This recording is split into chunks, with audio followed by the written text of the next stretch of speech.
Hello everyone, welcome to Guidement and I'm Neha Sana here, back with my video for Standard 10th. My previous videos were being for Standard 9th. So this time I've thought to make a video for Standard 10th after 2 to 3 videos I'm making again for Standard 10th. And today I'm going to deal the second chapter, that is Nelson Mandela, Long Walk to Freedom. And this story is an autobiography written by Nelson Rolihlahla Mandela himself. इसे Nelson रोहिलला Mandela ने खुद से लिखा था और Nelson Mandela का पूरा नाम नेल्सन रोहिलला मंडेला है. हम सब जनरली नेल्सन मंडेला ही कहते हैं, बट पूरा नाम याद रखना ज़रूरी है ताकि बच्चे एग्ज़ाम में से लिख सकते हैं. और ये चैप्टर आप डील क्या कर रहा है? Actually this chapter is dealing apartheid. The situation of apartheid is being dealt in this chapter. इसमें क्या था? रेशियल डिस्क्रिमिनेशन, भेद, रंग भेद जो होता है, काले गोरे के बीच में भेद इस चैप्टर में डील हुई है. कैसे नेल्सन मंडेला फ्रीडम तक पहुंचते हैं.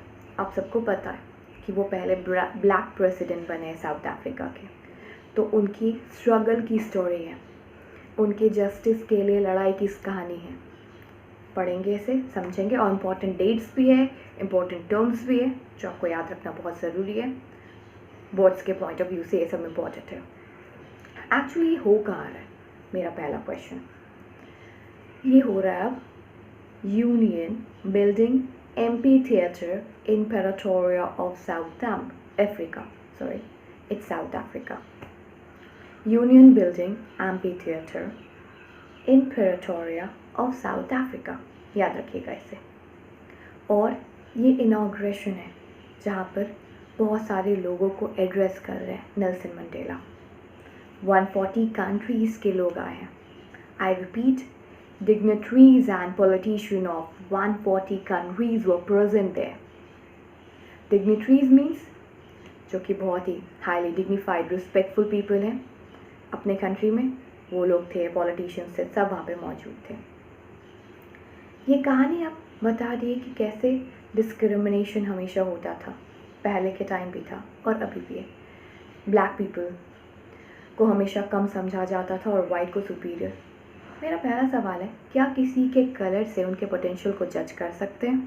बिल्कुल भी नहीं, क्योंकि हमने रिसेंटली बराक ओबामा को कितने अच्छे तरह से अपने कंट्री को मैनेज करते देखा.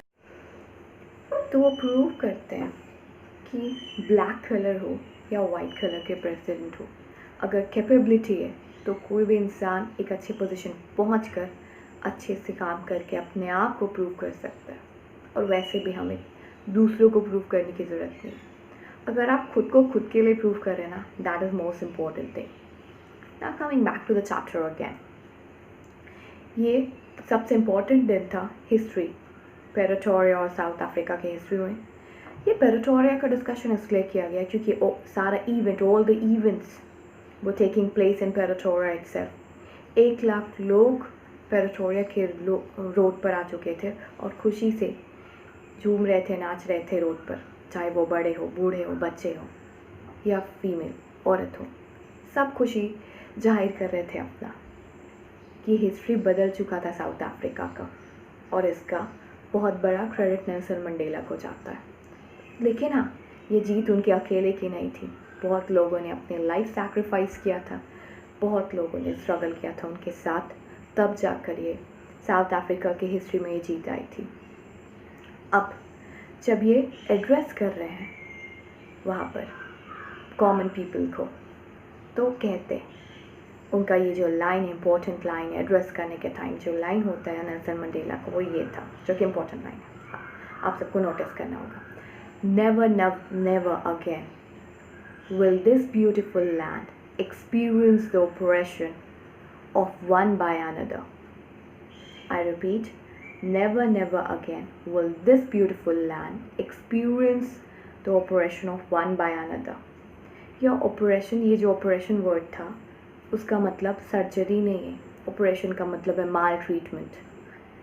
माल ट्रीटमेंट मीन्स कि कैसे एक दूसरे को दबाता है, डोमिनेट करता है, वहाँ पे डिस्टिंग्विश एक्चुअली बिहेवियर जो शो होता है, यही था. माल ट्रीटमेंट का मतलब। बहुत ही ब्यूटीफुल लाइन से वो अपना स्पीच स्टार्ट करते हैं। और उनकी जो पार्टी थी अफ्रीकन नेशनल कांग्रेस, वो 252 सीट से जीती थी। 400 में वो लोग को 252 सीट्स मिला था। तो ये था इम्पोर्टेंट स्टार्टिंग का डिस्कशन। अब चैप्टर के अंदर चलते हैं। सारे इम्पोर्टेंट चीज़ें, इम्पोर्टेंट पार्ट्स आप सबको याद रखने होंगे। अब यहाँ से स्ट्रगल की कहानी स्टार्ट होती है और चैप्टर बिगिन होता है 10th मई के डे डिस्क्रिप्शन से कि वो ब्राइट और क्लियर डॉन था। DAWN मीन्स ब्राइट और क्लियर मॉर्निंग। सनराइज बहुत ही अच्छा था। क्लाउड नहीं थे इसका दो मतलब होता है कि मौसम साफ था, और दूसरा मतलब वो जो डिस्क्रिमिनेशन, अपार्थाइड के जो बादल इतने सालों से छाए हुए थे वो अब छट चुके थे।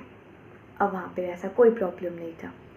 और अब नेल्सन मंडेला बहुत ही हाई पोजीशन पे पहुँच चुके थे, प्रेसिडेंट बनने वाले थे। ओथ लेने वाले थे। प्रेसिडेंट तो वो बन चुके थे, लेकिन प्रोसेस पूरा तब होगा जब वो ओथ लेंगे। अभी तक वो ओथ लिए नहीं थे।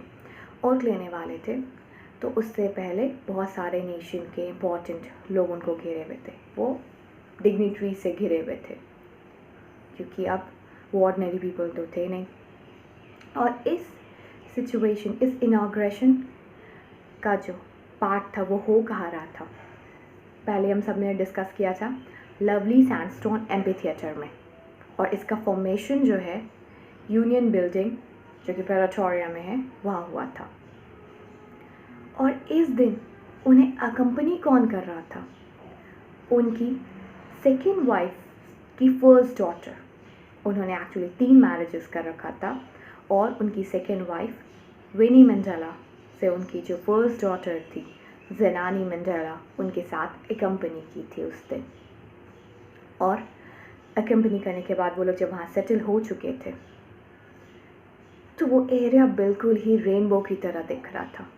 वो जो यूनियन बिल्डिंग था वहाँ पे वो एम्फीथिएटर वो रेनबो की तरह दिख रहा था। एक्चुअली पहले सिर्फ और सिर्फ वाइट स्किन पीपल वहाँ पर जा सकते थे, सिर्फ उनका ही डोमिनेशन था वहाँ पर। लेकिन अब जब ये सारा प्रॉब्लम शॉर्ट आउट हो चुका था तो अब हर कलर के लोग वहाँ पर थे और सब बिल्कुल एक साथ खूबसूरत रेनबो की तरह दिख रहे थे। उसका ब्यूटी ही अलग था। और अब वापस उस कॉन्टेक्स्ट पे चलते कि वहाँ पर हो क्या क्या रहा था। धीरे धीरे करके ओथ सेरेमनी स्टार्ट हो गई और एक एक करके ओथ लेने आए। अब सबसे पहले ओथ लेते हैं mister de Klerk. Mister de Klerk second deputy president है। उसके बाद लेते हैं ओथ थैबो म्बेकी फर्स्ट डिप्टी प्रेसिडेंट है। और फिर आता है टर्न नेल्सन मंडेला का। और वो जैसे वहाँ पहुँचते हैं वो स्पीच देना स्टार्ट करते हैं कि ये extraordinary human disaster finally south Africa से इराडिकेट हो चुका है। ये जो प्रॉब्लम था अपार्थाइड का, ये शॉर्ट आउट हो चुका है बहुत ही स्ट्रगल और सैक्रिफाइस के बाद। और वो फिर बोलते हैं कि पहले उन्हें एक और आउटलॉ कंसिडर किया जाता था। आउटलॉ मीन्स जो नियम को तोड़ता है, ब्रेक करता है, रूल्स को ब्रेक करता है। उन्हें आउटलॉ क्यों कंसिडर किया जा रहा था और एक आउटलॉ को प्रेसिडेंट कैसे बनाया जा रहा था? तुम सबको पता है कि साउथ अफ्रीका की हिस्ट्री में पहले ये था कि ब्लैक पीपल अपने राइट्स की डिमांड नहीं करेंगे। इस राइट्स के बारे में, सब कुछ के बारे में हम लोग आगे और पे पढ़ेंगे। कोई डिमांड नहीं करेंगे। तो इस कारण से ये लोग अगर कोई डिमांड करते थे तो इन्हें आउटलॉ कंसिडर कर दिया जाता था। तो फाइनली अब उन्हें होस्ट करने का मौका मिला है। ये बहुत बड़ा चेंजिंग पॉइंट था साउथ अफ्रीका की हिस्ट्री में। और वो ये भी कहते हैं कि फाइनली वो इमेंसिपेशन को अचीव कर चुके हैं। इमेंसिपेशन का मतलब फ्रीडम फ्रॉम रिस्ट्रिक्शन, उसे अचीव कर चुके हैं, क्योंकि पहले बहुत रिस्ट्रिक्शन था, अब नहीं है। और वो ये प्रॉमिस भी करते हैं कि जैसे वो एक डिस्क्रिमिनेशन को हटाएं वैसे ही वहाँ के लोगों को बॉन्डेज ऑफ पॉवर्टी इससे भी हटाएंगे। और ना ही सिर्फ पॉवर्टी की बॉन्डेज बल्कि डिप्राइवेशन, बहुत चीज़ की उन्हें कमी है, बहुत चीज़ों से वो वंचित है, सफरिंग, ये सबसे हटाएंगे। और बहुत दूसरे डिस्क्रिमिनेशन जैसे कि जेंडर बेसिस पर डिस्क्रिमिनेशन, वो सबको भी हटाएंगे। और साउथ अफ्रीका का जो नया सूर्योदय हुआ था उसे अब कभी अस्त होने नहीं देंगे, ये उनका स्पीच था। सब कोई आराम से यूनियन बिल्डिंग में बैठे थे, तभी कुछ शोर होती है और सबकी नज़र ऊपर जाती है। तो ऊपर क्या देखते हैं कि हेलीकॉप्टर और ट्रूप कैरियर मूव कर रही है। ये साउथ अफ्रीकन आर्मी के, एयरफोर्स, ये सब के एक्चुअली कलाकृति वो दिखा रहे थे और अपने लॉयल्टी प्रूव कर रहे थे गवर्नमेंट को, न्यू गवर्नमेंट जो अभी फॉर्म हुई थी। और नीचे जो हाई पोस्ट के ऑफिसर्स थे वो आकर नेल्सन मंडेला को सल्यूट करते हैं और अपने लॉयल्टी की प्रॉमिस करते हैं कि चाहे कोई भी टर्म और कंडीशन हो वो हमेशा उनका सपोर्ट करेंगे। तो ये सब देखकर नेल्सन मंडेला को कुछ याद आ जाता है कि यही ऑफिसर अगर मुझसे कुछ साल पहले मिले होते तो इन्होंने मुझे सल्यूट नहीं की होती, बल्कि मुझे तुरंत अरेस्ट कर लिया होता मेरे ब्लैक होने के कारण। और कुछ देर बाद फिर आसमान में 5 कलर स्मोक ट्रेल छूटते हैं और वो होते हैं red, blue, green, black and gold. ये न्यू साउथ अफ्रीकन फ्लैग के कलर्स थे जो एक साथ स्मोक ट्रेल में आते हैं और काफ़ी खूबसूरत लग रहे होते हैं। और नीचे बैठे लोग जो भी थे वो सब काफ़ी खुश हो जाते हैं, काफ़ी रोमांचित होते हैं वो सब देखकर। और कुछ देर बाद 2 नेशनल एंथम प्ले होता है, एक ब्लैक पीपल के लिए, एक वाइट पीपल के लिए। ये हिस्ट्री में पहली बार हो रहा था कि 2 नेशनल एंथम एक साथ प्ले हो रहा था।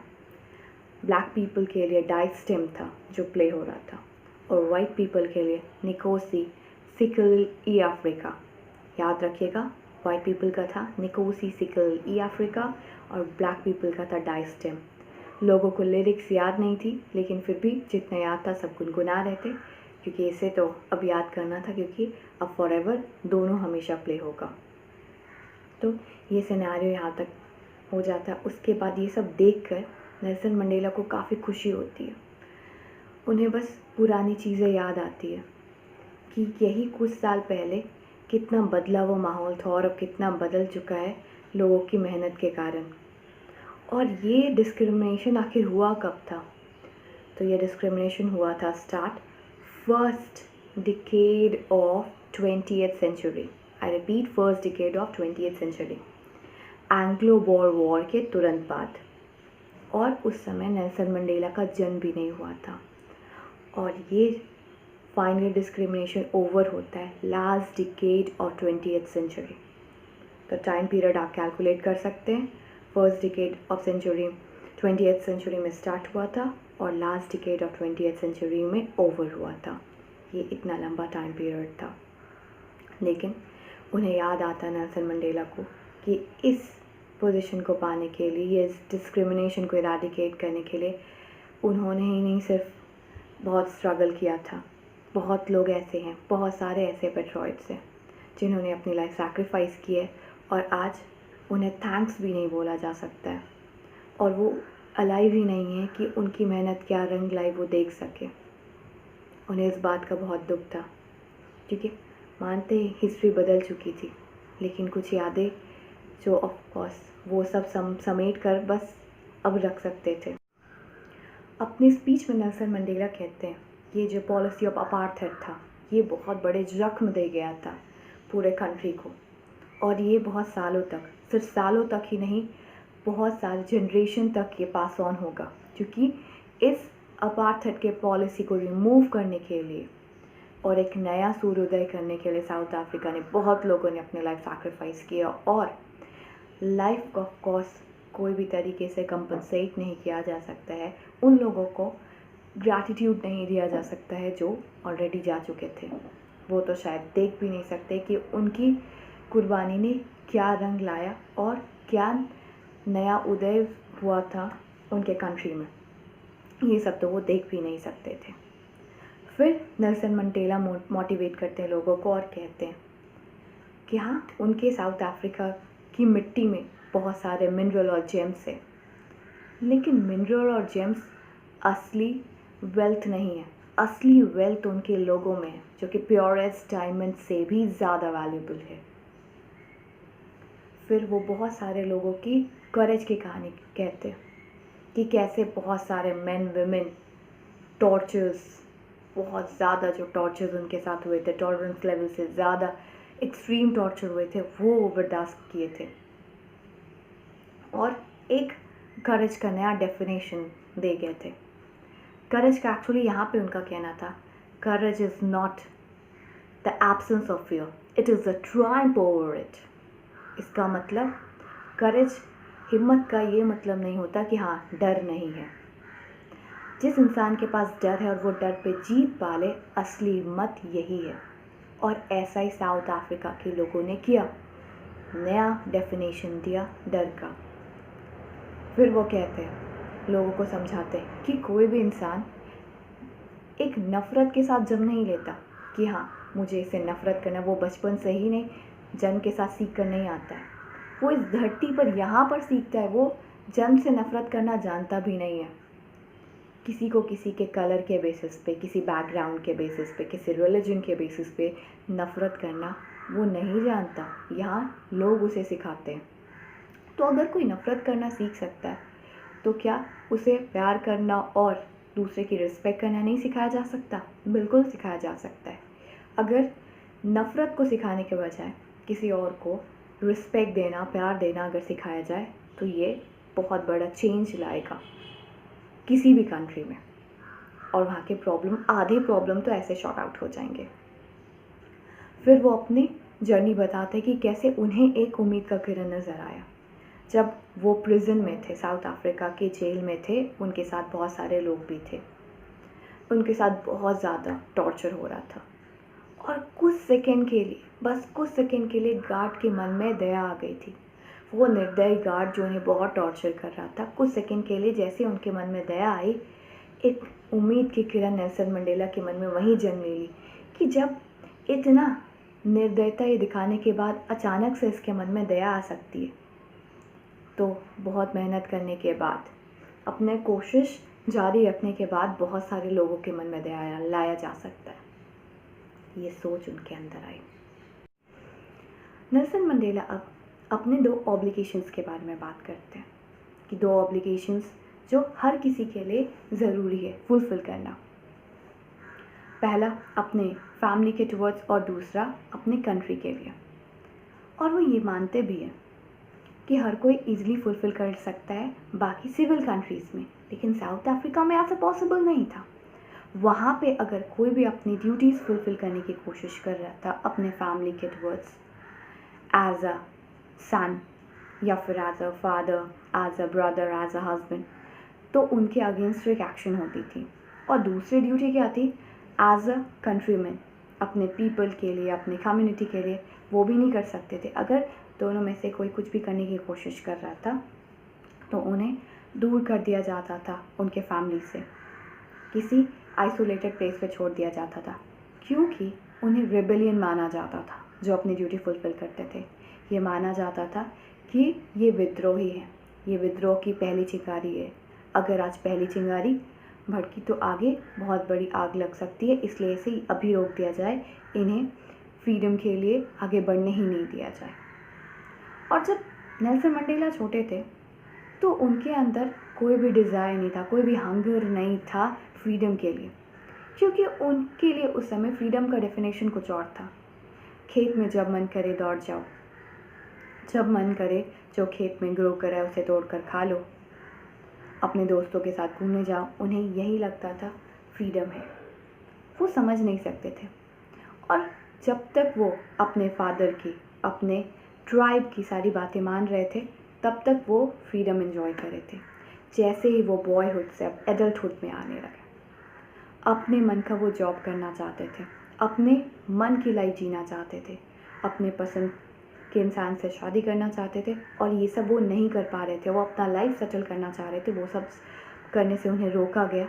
तब उन्हें फ्रीडम का एहसास हुआ, तब उन्हें लगा कि मुझसे मेरा फ्रीडम छीना जा रहा है, क्योंकि ये सब तो बेसिक चीज़ है जो वो कर नहीं पा रहे।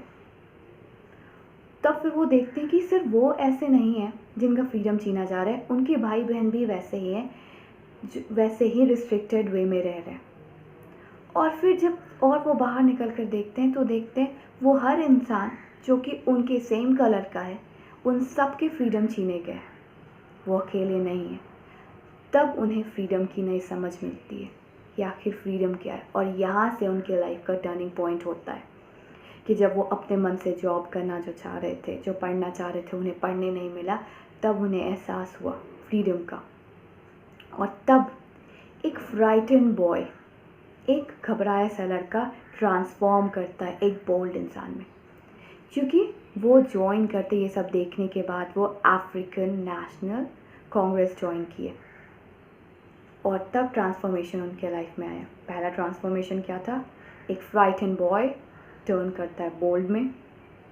एक अटॉर्नी जनरल जो कि अपना रूल बहुत अच्छे से, जो भी उनका रूल्स एंड रेगुलेशन उसको दिया गया वो अच्छे से फुलफ़िल करते थे, वो चेंज हो गए एक क्रिमिनल में। एक फैमिली लविंग हस्बैंड, एक ऐसे इंसान में चेंज हो गया जो कि बिना घर के रह रहे हैं, अ मैन विदाउट होम में चेंज हो गया। और फन लविंग मैन, जिसे ना ज़िंदगी मतलब बस मस्ती और खुशी में बितानी थी, वो एक मॉन्क बन गए। ये सारा चेंजेस उनके लाइफ में आया। ये सारे नहीं था, ग्रेजुअली ये सब अफ्रीकन नेशनल कांग्रेस ज्वाइन करने के बाद ऐसा चेंजेस हुआ। और ये कहीं ना कहीं अच्छा ही था, क्योंकि उन्हें अब फ्रीडम का एहसास हुआ। अब वो लोगों के लिए कुछ करने का सोचने लगे। फिर अब धीरे धीरे उनके दिमाग में बहुत सारी बातें आती हैं, ये सब कि हाँ, हेट्रेड लोगों के अंदर है। और वो तब एक नया डेफिनेशन ये समझाते हैं लोगों के अंदर कि ये लोग जो दूसरे को कंट्रोल कर रहे हैं, रूल कर रहे हैं, ये खुद कहाँ फ्रीडम अटेन किए हुए हैं। क्योंकि जो इंसान आज़ाद होता है वो दूसरे की आज़ादी नहीं छीनता। ये लोग खुद अपनी सोच के गुलाम हैं, इसलिए ये ऐसा दूसरों के साथ कर रहे हैं। ये सब वो समझते हैं, उन्हें एहसास होता है ये सारी चीज़ें। और इसके लिए तब एकजुट होकर के सब मेहनत करना शुरू करते हैं। और फाइनली वो 10 मई का दिन आता है। सबके स्ट्रगल, सबकी सैक्रिफाइस, एक अकेले नेल्सन मंडेला ने चेंज नहीं किया था पूरा सिनेरियो। बहुत लोग उनका साथ दिया था, वो एज अ लीडर आगे सामने आए और बहुत लोगों ने साथ दिया उनका। और बहुत लोगों ने अपनी लाइफ सैक्रिफाइस की, जिसका रीपे कभी नहीं किया जा सकता है। तो ये एक जर्नी थी नेल्सन मंडेला की, जो उन्होंने अपने ऑटोबायोग्राफी में बताया। हम सबको भी बहुत कुछ सीखना चाहिए उनके लाइफ से, कि ऑफ कोर्स कोई भी सिचुएशन हो, कितना भी एडवर्स सिचुएशन है, अगर आप हार नहीं मान रहे हैं, वहाँ पर गिव अप नहीं कर रहे और उम्मीद की छोटी सी भी किरण अपने अंदर दबाए रखें, वो ऑफ कोर्स आपको सक्सेस दिलाएगी। आप जो चीज़ पाना चाह रहे हैं आप उसे हासिल करके रहेंगे, बस हिम्मत नहीं हारेगा। ये चैप्टर ये सिखाता है। और दूसरी बात ये सिखाता है कि डिस्क्रिमिनेशन क्यों करना, किसी के कलर के बेसिस पे, किसी के जेंडर के बेसिस पे या रिलीजन के बेसिस पे। ये सब बेसिस पे पोटेंशियल और कैपेबिलिटी नहीं होती। हम सब की कैपेबिलिटी, हमारे अंदर एक हिडन टैलेंट है, ये सब में नॉर्मली होता है। कोई क्राइटेरिया किसी के टैलेंट को लेबल नहीं कर सकता। That's all for today. और अब स्टोरी एंड हो चुकी है, अब हम चलते हैं ईडियम्स की तरफ। अब पहला ईडियम है take pain to work hard. बहुत ज़्यादा मेहनत करना को कहते हैं take pain. For example, Sita took pain to become an IAS officer.